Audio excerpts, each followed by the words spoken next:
বন্ধুরা, welcome to my channel. সবাইকে স্বাগতম, সবাইকে ভেরি গুড মর্নিং আর সবাইকে শুভ কালী পুজোর অনেক অনেক শুভেচ্ছা। তো একদম ঘড়ির কাটায় এখন প্রায় 6:30 ঘরে। তো আমি আজকে বেশ সকাল সকালেই আর কি ওঠা হয়েছে। আর দেখতেই পাচ্ছ 7:30 সময় এত সেজে পুজো কোথায় যাচ্ছি তো একটা জায়গায়, তো সেটা গিয়েই তোমাদের সাথে শেয়ার করবো। তো চলো, আর বেশি দেরি করে লাভ নেই, কারণ অনেকটা লেট হয়ে গেছে, আবার আসতে হবে। সোনা বাবা যেহেতু বাড়িতে আছে, মানে এখন যেহেতু কোথাও যাওয়া হয় মনে মনে ব্যাপার থাকে যে ও বাড়িতে আছে মানে যতদিন না পর্যন্ত নিয়ে বেরোতে পারছি ততদিন কিন্তু এই শান্তিটা মানে রিকভারি হবে না।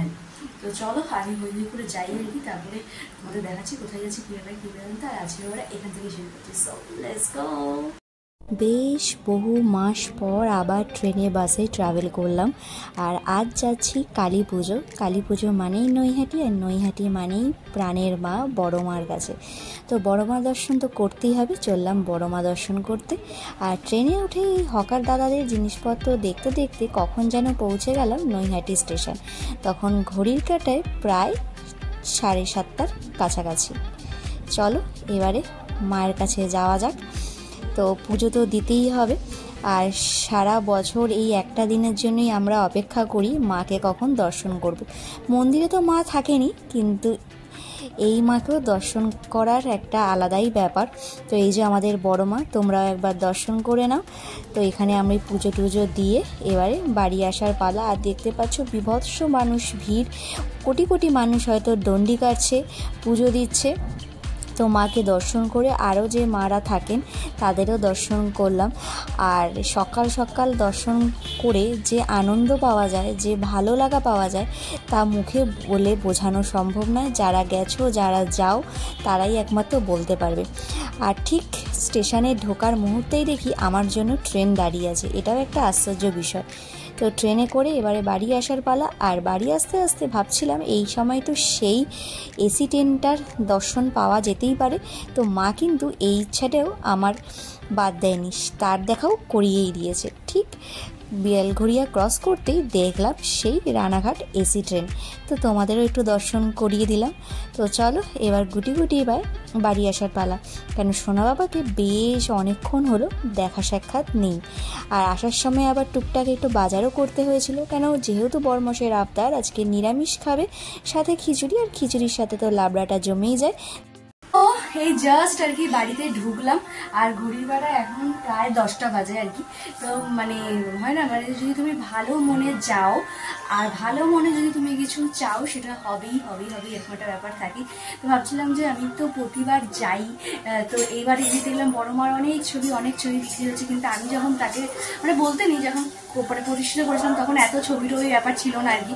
তো ডাউনলোড করে ফ্রেম করে করেছিলাম, দেখেও ভালো লাগে। তা ভাবছিলাম যে এবারে কি পারবো না, ছোট বুড়ি আছে, বুড়িকে কীভাবে রেখে যাবো। তো সবটাই মায়ের ওপর আর কি। তো চলেও এসেছি 10টার মধ্যে পুজো দিয়ে বাড়ি।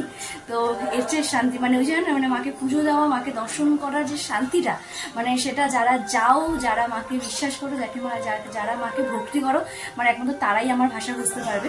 এই যে দেখতে যাচ্ছে কথা বলতে বলতে গায়ের লোম মানে কাটা দেয়, ইমোশন, গলা ভার হয়েই যায়। আর এইবার সত্য দেখা করারই দরকার ছিল, মানে একজনকে হারিয়েছি, একজনকে পেয়েছি। তো যাকে হারিয়েছি সেই কমতিটা তো মানে পূরণ তো তাকেই করতে হবে, এছাড়া তার কোনো অপশান নেই আমার কাছে। তো যাই হোক, মনের অনেকটা জোর নিয়ে এতটা পথ যাওয়া, আর পথটা এতটা হলেও যাওয়া আসায় মানে কোনো সমস্যা মানে অসুবিধা কিছুই না। আর এই প্রথম হয়তো কালী পুজোয় আমি থাকবো বাড়ি, মানে বড় মা দর্শনের পর। কারণ তোমরা আগের 2 বছরও দেখেছো যে আমার আশ্রমে, তারপর ঠনঠনিয়া, তারপর শেতলা মন্দির, এগুলো সব করে আসতাম, কিন্তু এবারে আর সেটা সম্ভব হলো না। থাক, ওগুলো আবার অন্য কোনো সময় যাব। কিন্তু জীবনে হয়তো এই প্রথম কালী পুজোতে হয়তো এরকম টাইপের বাড়িতে থাকবো। তাহলে আমাদের মা যখন আমরা আর কি আমার গুরুদেবের বিশাল বড় করে ধর্মতলায় প্রোগ্রাম হয়, সেখানে যেতাম, এইভাবেই দিন কেটে যেত। তারপরে আসার সময় ঠনঠনিয়া, তারপর ফাটাকৃষ্ণ সৌমেন দেখে মায়ের সাথে বাড়ি আসা। তো তোমাদের সাথে আগে ভিডিও মানে এই কথাগুলো আগেও শেয়ার করেছি, এবং প্রতি বছর হয়তো কালী পুজোয় আজকের দিনে অনেক ইমোশন লাগবে, কারণ সেই মানুষটার জন্য, সেই রাস্তাঘাট চেনা সেই মানুষটার জন্য সব কিছু আর কি, কিন্তু সেই মানুষটার কমতি। তো চলো আপাতত ফ্রেশ হই, তারপর আসার সময় একটু বাজারও করে নিয়ে আসলাম, কারণ আজকে নিরামিষ আর কি। বিকালে আর কি আমার যে বাজারের মা আছেন তাকে পুজো দিতে যাবো, সেখানে ভেজ। তো চলো আপাতত ফ্রেশ হয়ে এবার একটু সোনা বাবাকে একটু টাইম দিই, তারপরে আবার একটু করে আসছি। আর তোমরা কালী পুজো দেখে কী করছো? কাদের বাইরে কালী পুজো হচ্ছে, অবশ্যই যেন কারা কারা সেজে যে ঘুরতে যাবে, অবশ্যই যেন কারা কারা বড় বড় মন্দিরে ঘুরে চলে এসছো, কারা কারা যাচ্ছ সেটা অবশ্যই কমেন্ট করো কিন্তু।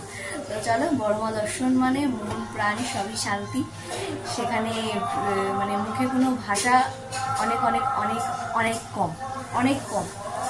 তো চলো আমাদের ফ্রেশ হই, তারপর আবার ব্রেকফাস্ট। আজকে সকালের ব্রেকফাস্টে ছিল একদমই নিরামিষ ভেজ চাউমিন।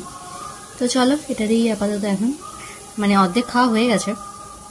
তো চলো আর একটুখানি খেয়ে ব্রেকফাস্টটা কমপ্লিট করা যাক। দুপুরের লাঞ্চ আমরা তোমাদের সাথে শেয়ার করবো। দুপুরেও আজকে আমাদের নিরামিষই, তো সেটা তোমাদের সাথে শেয়ার করবো। তো চলো আমাদের ব্রেকফাস্টটা কমপ্লিট করা যাক। তো এসে আর কি একটুখানি ঘুমিয়ে পড়েছিলাম, মানে একদম শরীর পুরো টায়ার্ড হয়েছিল। মানে মানে পুরো প্রেগনেন্সি জার্নিতেই প্রথম আর কি বেশ এতটা জার্নি করলাম আর কি। আর বিধাননগরের পরিস্থিতি মানে এত বছর পর মানে এত মাস পর আর কি, প্রায় 1 বছরের কাছাকাছি বিধাননগরে আজকে গেলাম। মানে বিধাননগরের যে মানে বিধাননগর স্টেশনের যে কোনো আর উন্নতি হবে না, মানে একদম নিশ্চিন্তে থাকো তোমরা, আর আমি তো নিশ্চিন্তে। 1 নম্বর প্ল্যাটফর্মে যাওয়ার রাস্তাটা জবি ভালো, জবি মানে মানে ঠিক আছে, মানে পাতাটা যাওয়ার মতো নয়, মানে তাও আর কি ঠিক আছে, চলবে, মানে এরকম নাককে চাপা দিয়েও যাওয়া যাবে এরকম সিচুয়েশন।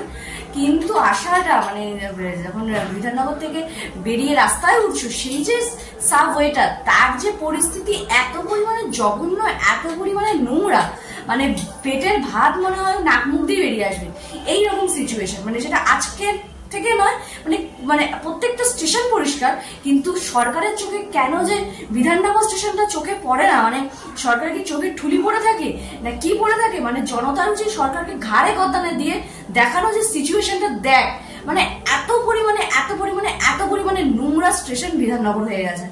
মানে ধারণা করে, মানে যখন বেরোচ্ছি বিধাননগর স্টেশন থেকে রাস্তার দিকে, মানে ওই যে সাবওয়ে মানে মানে কি বলবো, মানে যারা পরিস্থিতি যেমন সিঁড়িগুলোর সিচুয়েশন, মানে কোনো বয়স্ক মানুষকে নিয়ে ট্রেনে ওঠা তো নয়, মানে একটা যুদ্ধ, মানে যুদ্ধের মতো পরিস্থিতি, মানে এইরকম সিচুয়েশন আর কি। তো যাই হোক, সেখান থেকে এলাম, এসে ফ্রেশ হয়ে এই একটু ঘুমালাম, তোমাদেরকে বললাম। তো চলো আছে দেখাই দুপুরের লাঞ্চের মধ্যে কি কি রয়েছে। তো এই যে এখানে রয়েছে খিচুড়ি, এখানে রয়েছে একটা লাবড়া, এখানে বেগুন ভাজা, আলু ভাজা, আর সাথে রয়েছে হচ্ছে চাটনি। আর এইরকম ভোগের প্রিপারেশনের মধ্যে পায়েসটা তো জমজমাটি, তাই পায়েস। আর বাঙালি মানুষ যতদিন পায়েস থাকবে বা যতদিন কিছু থাকবে, সেটা যতক্ষণ না শেষ করছি একটু করে খাবি, তো সেরকমই এই কম্বিনেশনের সাথে এই জিনিসটা বেশ যাবে। তো সেই হিসাবে পায়েসটাও দিয়ে দিলাম। তো চলো এবারে হচ্ছে পেট পুজো করার পালা। তো চলো পেট পুজো করে নি। আর তোমরা কে কে লাঞ্চে কি খাচ্ছে অবশ্যই জানো, আমাদের লাঞ্চটা আছে কিরকম হয়েছে অবশ্যই। আশা করি আজকে যারা উপোস আছো তারা তো বাড়ি দাও, কিন্তু যাদের মোটামুটি আজকে আমাদের মতো খাওয়া দাওয়া করছো, মনে হয় নিরামিষেই চলছে। আর নিরামিষ মানেই তো বাঙালির খিচুড়ি। আর এই খিচুড়ি খাওয়ার পরে যে হারে চৈত্র মাস বৈশাখ মাসে গরমকে ফেল করে, মানে কালী পুজোতেও যে এইরকম মানে রোদের টেম্পারেচার হতে পারে, মানে চৈত্র বৈশাখ মাস ফেল, এত পরিমাণে গরম, এত পরিমাণে মানে বিধি বিচ্ছিরি সিচুয়েশন আর কি। তো চলো যাই হোক, খিচুড়ি খেয়ে একটু রিল্যাক্স হই, তারপরে সন্ধ্যেবেলা আসবো, প্রদীপ দেওয়ার আছে সবকিছু নিয়ে।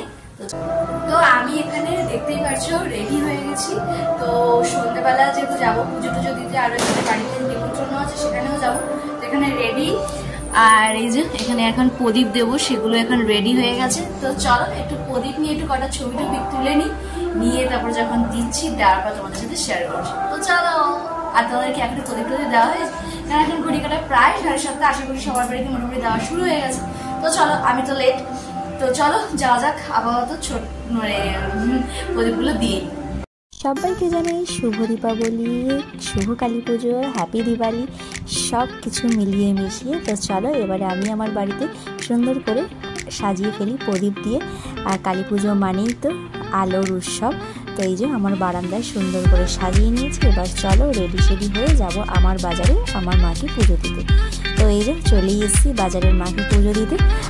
আর কিছুক্ষণ পরেই আর কি মায়ের অলংকার পরানো হবে। এই যে অলংকারে সেজে উঠছেন আমাদের মা। এটা দেখতেও বেশ বেশ ভালো লাগলো। তো সৌভাগ্য অবশ্যই আমার বরমশাইয়ের দ্বারাই। তো এখানে দেখতেই পাচ্ছি আমার বরমশাই এসে একটু কাজও করতে ব্যস্ত হয়ে পড়েছিল, সেখানে কাজটা সেরে মায়ের সাজুগুজু কমপ্লিট দেখে এবারে ওই দাদাটার বাড়ি বাজারে পুজো দিয়ে। তো এখন আপাতত আমাদের দোকানে যে দাদাটা কাজ করে, তো তাদের বাড়িতে কালী পুজো হয়, তোমাদেরকে বলেছিলাম যে নিমন্ত্রণ ছিল, তো সেখানেই আর কি যাচ্ছি। তো চলো, হাওয়া তো এসেই গেছে, তো চলো আমি যাই, তারপর তোমাদের দেখাচ্ছি। পৌঁছেই গেছি দাদার বাড়ি। ওখানে মাকে দর্শন করে প্রসাদ নিয়ে এবারে বাড়ি এসে প্রসাদ দিয়ে কর্তাগিনি মিলে বেরিয়ে পড়লাম কটা ঠাকুর দেখতে। আর বরমশাইয়ের আবদারে খেয়ে নিলাম একটু রোল। খাওয়া দাওয়া সেরে বেরিয়ে পড়লাম ঠাকুর দেখতে। আমাদের এখানে 66 কালী, 13 কালী, 5 কালীর পুজো হয়, কিন্তু এবছর 66 কালীর বদলে একটাই কালী, মানে কালীঘাটের যিনি মা আছেন তো তাকেই পুজো করা হয়েছেন এখানে। আর যেটা 5টা আর 13টা, তো সেটা তো দেখতেই হবে। তো চলো যাই সেই ঠাকুর।